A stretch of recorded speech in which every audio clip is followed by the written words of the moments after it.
శుక్లాంబరధరం విష్ణుం శశివర్ణం చతుర్భుజం ప్రసన్నవదనం ధ్యాయేత్ సర్వవిఘ్నోపశాంతయే. అగజానన పద్మార్కం గజాననమహర్నిశం అనేకదంతం భక్తానాం ఏకదంతముపాస్మహే. ఏకదంత ఉపాస్మహే. మనం ప్రతిరోజు ప్రార్థనా సమావేశంలో ప్రతిజ్ఞ చేస్తాం కదా. ఈరోజు కూడా భూసార దినోత్సవాన్ని పునస్కరించుకొని ప్రత్యేకమైన ప్రతిజ్ఞను మన చేత చేయించడానికి హరియాక్ష మన ముందుకే వస్తున్నాడు. భారతదేశం నా మాతృభూమి. భారతీయులందరూ నా సహోదరులు. నేను నా దేశాన్ని, నా నేల తల్లిని ప్రేమిస్తున్నాను. సుసంపన్నమైన బహువిధమైన నా దేశ వారసత్వ సంపద నాకు గర్వకారణం. ఆహార భద్రత, ఆరోగ్యకరమైన పర్యావరణం కోసం సర్వదా నేను కృషి చేస్తాను. నేలను సజీవంగా ఉంచుతానని, నేల జీవ వైవిధ్యాన్ని రక్షిస్తానని, నేల కోతను ఆపుతానని,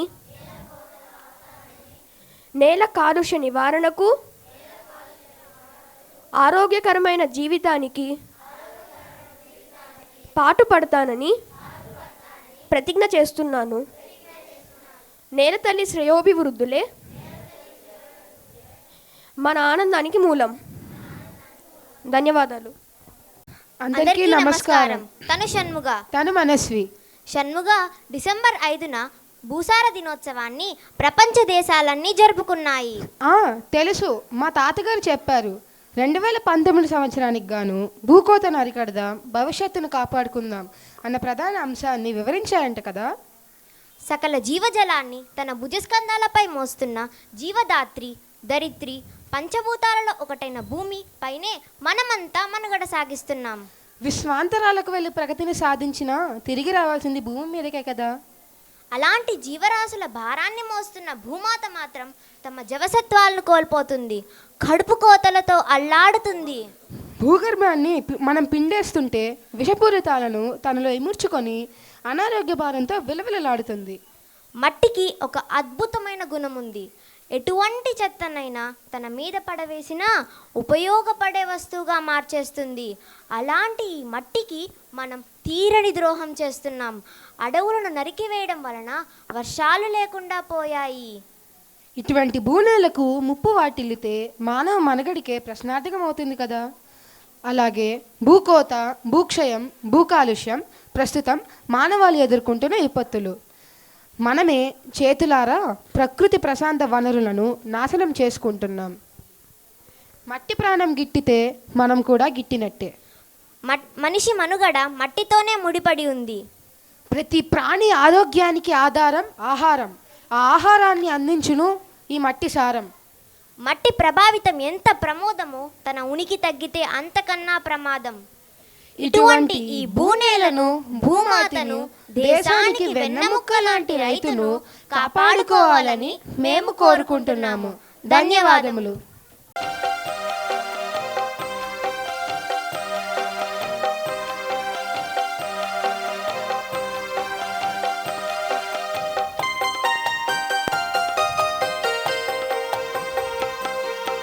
నేలమ్మ నేలమ్మ నేలమ్మ నీకు వేల వేల వందనాలమ్మా.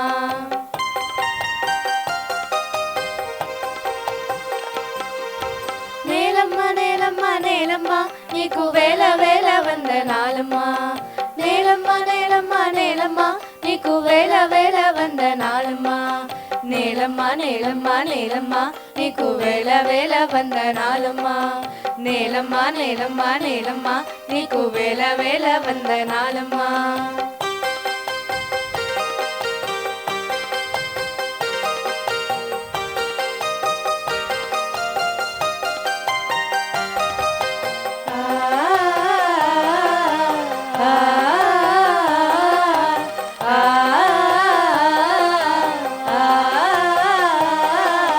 సాలెటి వానకు తుళ్ళెంత, ఇంకా సాలు సాలు నువ్వు బాలెంత.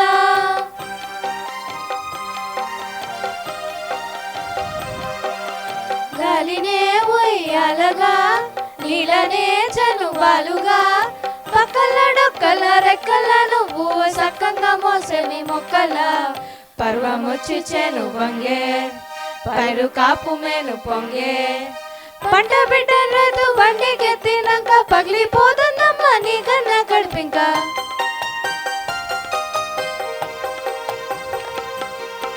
నేలమ్మ నేలమ్మ నేలమ్మ నీకు వేల వేల వందనాలమ్మా.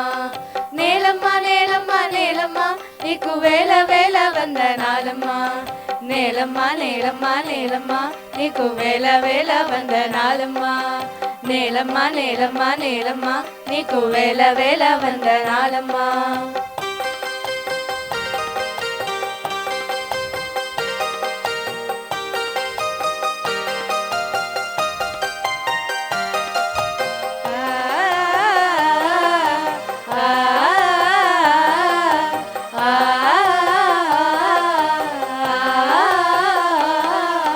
తల్లి నువ్వు నడితే మగాని, ఎద తలుపు తీసావంటే సింగరేని.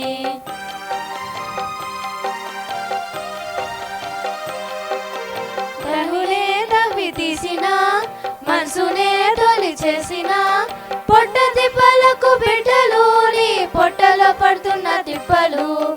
ఏ రోజు కా రోజు తీరి నూరెళ్ళ ఆయుష్ కోరి, కడుపులో తిరిగేటి కొడుకులకై నువ్వు తిరుగుతున్నావేమో సూర్యుని గుడి చుట్టూ.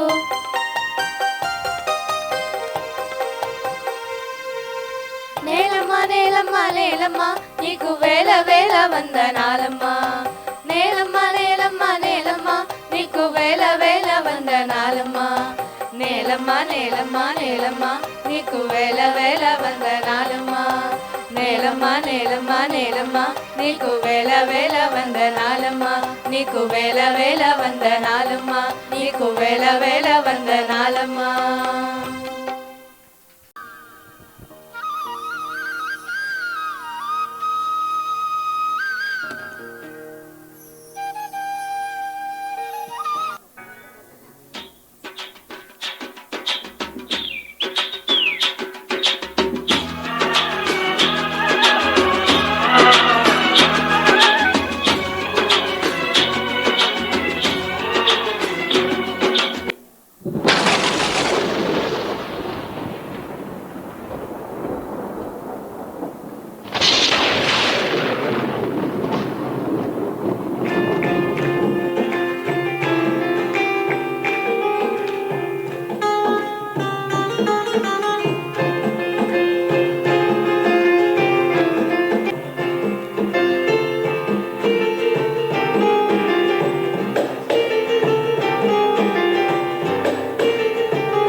రక్షించుకుంటున్నారు.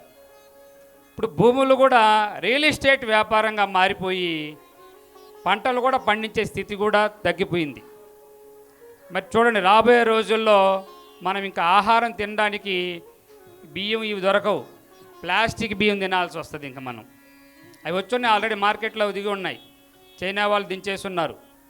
మరి అలాంటి ఆహార పదార్థాలు తినడం వల్ల ఏమవుతుందంటే మనిషి జీవన ప్రమాణం, మనుషులకు కావచ్చు, పక్షులకు కావచ్చు, జంతువులకు కావచ్చు, అన్ని జీవరాశులకి తగ్గిపోతుంది.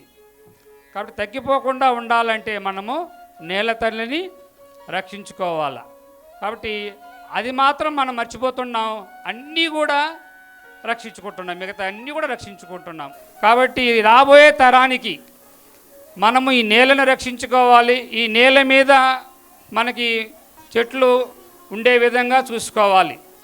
అలా చేసుకున్నప్పుడు అన్ని జీవరాశులకి మనుగడ వస్తుంది. లేకపోతే ఏమవుతుంది, కొద్ది రోజులకి శూన్యమైపోతుంది, ఏమీ ఉండదు. ఇప్పుడు మనకు చంద్రమండలం ఉంది, దాదాపు చాలా వాటి మీద ప్రయోగాలు చేస్తున్నారు. మరి అక్కడ భూమి ఉంది కానీ మనలాంటి పరిస్థితి లేదు, అక్కడ జీవరాశులు లేరు. కాబట్టి మనకున్నటువంటి ఈ భూప్రపంచంలో నేల తల్లిని కాపాడుకోవాలా. కాబట్టి ఈ ప్రోగ్రాంకి మనకు అవకాశం ఇచ్చినటువంటి రెయిన్బో స్కూలు వారి యొక్క యాజమాన్యం, ఉపాధ్యాయ ప్రధానోపాధ్యాయులు తదితర అందరూ కూడా పీటీ మాస్టర్ గారు, తర్వాత ఇక్కడికి వచ్చినటువంటి కెమెరామెన్ మాస్టర్ గారు, విద్యార్థులు చాలా చక్కగా చేశారు ప్రోగ్రాం. ఎంత చక్కగా చేశారంటే ఆ ప్రోగ్రాన్ని మనకు కళల ద్వారా విద్య శాశ్వతంగా మనం గుర్తుండిపోద్ది. మనం ఎప్పుడైనా ఎక్కడైనా కానీ వీటిని గుర్తు పెట్టుకుంటాం. మనం ఆ అక్క ఆ అన్న పలానా మన స్కూల్లో పలానా పాట పాడారు లేదా పలానా ప్రోగ్రాం చేశారు అని ఇవన్నీ కూడా గుర్తుండిపోతాయి. సో మనకు ఈ అవకాశాన్ని అందించినందుకు మన పాఠశాల తరపున అందరి తరపున వారికి మరొకసారి ధన్యవాదాలు తెలుపుకుంటూ ఈ కార్యక్రమం.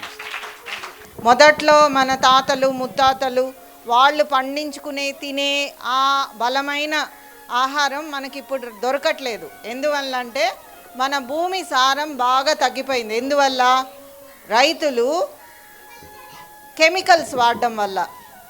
ఆ మందులు ఈ మందులు, బలానికి మందు, పురుగులకి మందు, అన్నిటికీ మందు, ఇంకా ఎక్కువ పండించాలని మందు, అన్నిటికీ మందు. పొలము పంట అంటేనే మందులు అయిపోయాయి ఇప్పుడు. అప్పట్లో అసలు మందులు అనేవి లేవు. ఏవైతే నేచర్లో, నేను ఫస్ట్లో చెప్పాను, ప్రకృతి తల్లి ఎప్పుడు అన్నీ మనకి ఇచ్చే ఉంది, మనం అవి మర్చిపోతూ ఉన్నాం. ఇప్పుడు అలాగే పాపం రైతులు, మనం వాళ్ళని ఏం అనడానికి లేదు. ఇది ఎందువల్ల అలా జరుగుతుంది?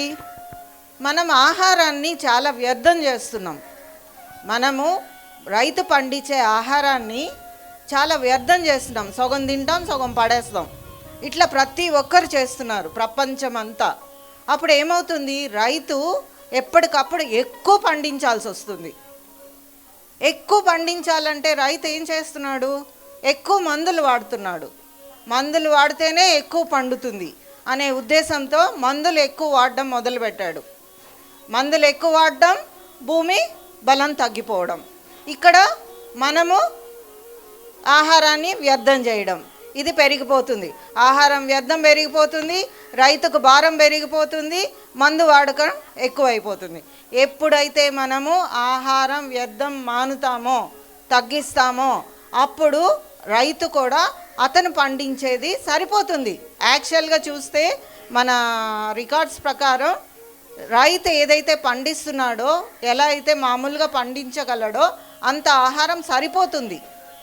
బట్ ఈ వ్యర్థాల వల్ల డిమాండ్ పెరిగిపోతూ ఉంది. డిమాండ్ అండ్ సప్లై అదే, సరేనా? అందువల్ల అందరికీ, జనాలందరికీ మన సాయిల్ పరిస్థితి, భూమి పరిస్థితి అందరూ గమనించాలి అనే ఉద్దేశంతో ఈ సాయిల్ డే అనేది సెలబ్రేట్ చేసుకుంటున్నాం. ఇప్పుడు మన అందరి బాధ్యత ఏంటి? అందరికీ, మన పెద్దవాళ్ళకి చెప్పాలి మనం. ఏమని? మందులు వాడద్దు, ప్రకృతి మాతని వాడుకోండి, ప్రకృతి మాత ఇచ్చినవన్నీ వాడుకోండి. అది పెద్దవాళ్ళకి. మన బాధ్యత ఏంటి? మీ బాధ్యత ఏంటి? చెట్టులు కాపాడాలని చెప్పాలి. ఇంకోటి మెయిన్ ప్లాస్టిక్ అది కాదు. ఇప్పుడు నేను చెప్పాను ఒక విషయం, ఎందుకని రైతు మందు వాడుతున్నాడు. అవును, కరెక్ట్. నీ పేరేంటి నాన్న? Vinay Kumar. Big round of applause. అది మెయిన్ పాయింట్. అది మనం ఆహారాన్ని వ్యర్థం చేయడం తగ్గించాలి. మనం ఎప్పుడైతే ఆహారాన్ని వ్యర్థం చేయడం తగ్గిస్తామో అప్పుడు రైతు కూడా సరిగా పండించగలుగుతాడు. ఇది మనం చేయాల్సిన బాధ్యత, మీరు చేయాల్సిన బాధ్యత. అందరూ చేస్తారా? Very good. సో ఇదొక చిన్న ప్రోగ్రాం చూసి మనం దీన్ని ముగిద్దాము. ఇంకొకటి, దీన్ని ముగించే ముందు మీ అందరికీ కూడా ఈరోజు మేము ఇది ఒకటి ఇస్తున్నాం. దీన్ని సీడ్ స్టిక్ అంటారు. సీడ్ స్టిక్ ఏంటంటే ఇక్కడ ఒకటి సీడ్ క్యాప్స్యూల్ ఉంది. దీన్ని మేము సీడ్ క్యాప్స్యూల్ అంటున్నాం. ఈ సీడ్ క్యాప్స్యూల్లో జామ గింజలు, సీతాఫలం గింజ ఉంది. దీన్ని మీరు ఇంటికి, ఇది మా నుంచి మీకు రెయిన్బో స్కూల్ నుంచి వచ్చిన గిఫ్ట్. ప్రతి ఒక్కరికి ఇది ఇస్తారు. సో మీరు ఇంటికి వెళ్ళినాక ఈ క్యాప్స్యూల్ని తీసేసి భూమిలో సో చేయండి. ఇదేంటంటే పేపర్ స్ట్రా కాబట్టి ఇది కూడా కరిగిపోతుంది. ఇది పేపరే, దీని లోపల గింజలు ఉన్నాయి. ఈ రకంగా మనము జనాలను, పబ్లిక్ని చెట్లు నాటడాన్ని ప్రోత్సహిద్దాం. ఇదేంటంటే మనం మ్యామ్ చెప్పారు కదా, ఇప్పుడు మందులు వాడకూడదు, ఎరువుల్ని మందులతో తయారు అలా కాకుండా మన ఇంట్లోనే ఇటువంటి కూరగాయలు, ఇటువంటి వెజిటేబుల్స్ అన్నీ కూడా మనం తరిగేసి డస్ట్బిన్లో వేసేస్తూ ఉంటాం కదా. అలా వేయకుండా వీటిని అన్నిటినీ వేస్ట్ చేయకుండా, అలానే ఇటువంటి తెలుసా మీకు, అట్టపెట్టెలు అనేటివి వస్తూ ఉంటాయి చూడు, వీటిని కూడా మనం పారేస్తూ ఉంటాం. వీటిని కూడా పారేయకుండా ఇవి పుల్లటి మజ్జిగ అనేటివి మనకు తెలుస్తూ ఉంటాయి కదా, పులిసిపోయి ఉన్నాయి, అబ్బా పులిసిపోయినాయి అని పారేస్తూ ఉంటాం కదా. వాటితో మనం ఎరువును తయారు చేయొచ్చు. ఆ ఎరువును తయారు చేసుకొని మనం ఏంటంటే ఆ ఎరువుతో మన ఇంట్లోనే మొక్కలు పెంచుకుంటూ, మన ఇంట్లోనే కూరగాయలు పెంచుకుంటూ మనం కానీ తీసుకున్నామంటే ఎంతో ఆరోగ్యంగా ఉంటాం. ఆ ఎరువుని ఎలా తయారు చేయాలనేది ఇప్పుడు మీకు చూపిస్తాం. మీరు కూడా ఇంట్లో ట్రై చేయండి. మీ పేరెంట్స్కి చెప్పండి, ఇవి పారేయకండి, వీటితో మేము ఎరువు తయారు చేస్తాము అని చెప్పండి. మీరు మీ దగ్గర నుంచే వాళ్ళు కూడా నేర్చుకోవాలి, మేమందరం కూడా నేర్చుకోవాలి. అంతే కదా. ఇప్పుడు ఎలా తయారు చేస్తారో జాగ్రత్తగా చూడండి. మొట్టమొదటిగా ఒక కుండీని తీసుకోండి, లేదంటే ఏదైనా పాత బకెట్ తీసుకున్నా చాలు. దానికి అన్ని చిల్లులు చేయండి. ఇలా హోల్స్ పెట్టేసేయండి. చేసిన తర్వాత పగిలిపోతాయి కదా ప్లాస్టిక్ బకెట్లన్నీ, వాటికి బాగా హోల్స్ పెట్టేసేయండి. దాని తర్వాత ఫస్ట్ ఈ పేపర్స్ మనము అంతా చిమ్మేసేసి అన్నీ కాల్చేస్తూ ఉంటాం కదా, అలా కాల్చకూడదు. ఫస్ట్ దీన్ని వేసి తర్వాత పచ్చి కూరగాయల తొక్కులు, అది ఏదైనా సరే. దీనిలో కలపకూడదు ఏది అంటే వెంట్రుకలు, టాబ్లెట్స్, కాగితాలు ప్లస్ కవర్స్, ఇవి మాత్రము కలపకూడదు. అన్నం వేస్ట్ చేస్తూ ఉంటారు చూసారా, అది ఏదైనా మూగజీవులకి పెట్టేసేయండి. అలా అని అన్నము ఏవైనా కాదు, నాన్ వెజ్ అలాంటివన్నీ దీనిలో వేశారనుకోండి, అప్పుడేమవుతుందంటే దీనిలోంచి స్మెల్ వచ్చేసి పురుగులు వచ్చేస్తాయి అన్నమాట. అన్నం వేయకూడదు, ఈ కూరగాయల తొక్కల్ని మాత్రమే వేయాలి మనం. ఓకేనా? పండ్ల తొక్కులు, అరటిపండు తొక్కలు, ఆనియన్ తొక్కులు ఏవైనా సరే దీనిలో కలపచ్చు. ప్లస్ ఇలాంటి పుల్ల మజ్జిగని మనం అంతా ఏం చేస్తాము, మజ్జిగ తాగలేక కాలువలో పారపోస్తాం కదా, అలా చేయకూడదు.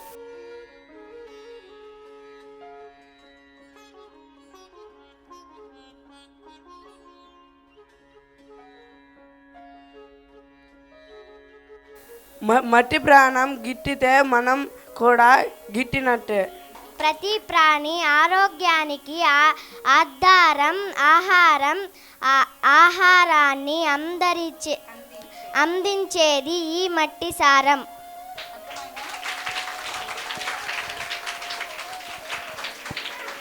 చెప్పండి. ప్రతి ప్రాణి ఆరోగ్యానికి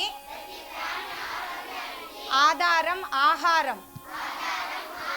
మనం ఆరోగ్యంగా ఉండాలంటే ఏం చేయాలి? మనం ఆహారం తినాలి, అవునా? ఆ ఆహారాన్ని అందించేది చెప్పండి, ఆ ఆహారాన్ని అందించేది ఈ మట్టి సారం. ఎక్కడి నుంచి వస్తున్నాయి మన కూరగాయలు కానీ రైస్ కానీ ఇవన్నీ ఎక్కడి నుంచి వస్తున్నాయి? బియ్యము మట్టిలో నుంచే. ఎవరు పండిస్తూ ఉంటారు? రైతులు. రైతుకి మనం ఒకసారి జోహార్ చెప్పుకోవాలి, ఓకేనా? My name is Siddiq. Very good, super. మట్టి ప్రభావితం ఎంత ఉనికి, ఎంత ప్రమాదమో, తన ఉనికి తగ్గితే అంతకన్నా ప్రమాదం. కాబట్టి మట్టిని మనం ప్రేమిస్తూనే ఉండాలి, మట్టిని మనం జాగ్రత్తగా చూసుకోవాలి.